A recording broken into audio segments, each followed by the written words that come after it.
മക്കളും പെൺകുട്ടികളാണ്. എല്ലാം പെൺകുട്ടികൾ. പ്രസവിക്കുന്ന മക്കളൊക്കെ പെൺകുട്ടികൾ.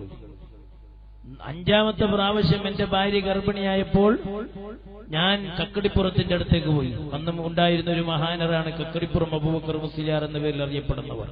അവിടെ അടുക്കിലേക്ക് പോയിട്ട് പറഞ്ഞു, എനിക്ക് ഒരു ആൺകുട്ടി വേണം, എന്റെ ഭാര്യ ഗർഭിണിയാണ്, എന്റെ 4 മക്കളും പെൺകുട്ടികളാണ്, ഇതൊന്ന് ആണാകണം.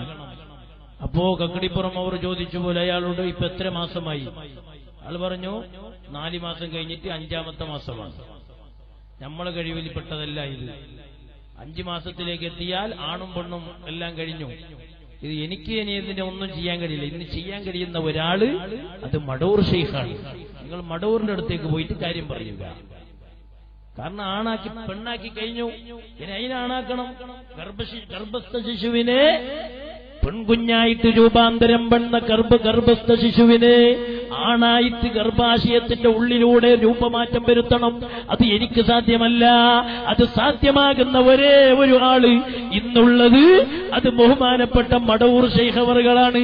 CM മടവൂരിന്റെ അടുക്കലേക്ക് പോയിട്ട് ഇക്കാര്യം പറയണം.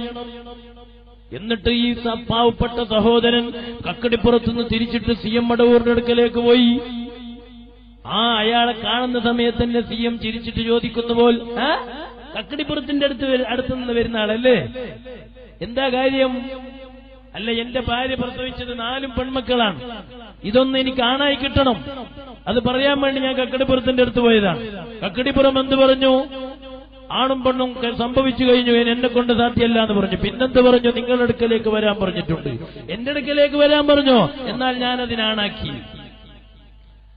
മഹാനായ CM വലിയുള്ളാഹി തങ്ങളവറുകൾ ആ പെണ്ണായിരുന്ന ഗർഭസ്ഥ ശിശുവിനെ ആണാക്കിയിട്ട് മാറ്റം വരുത്തി.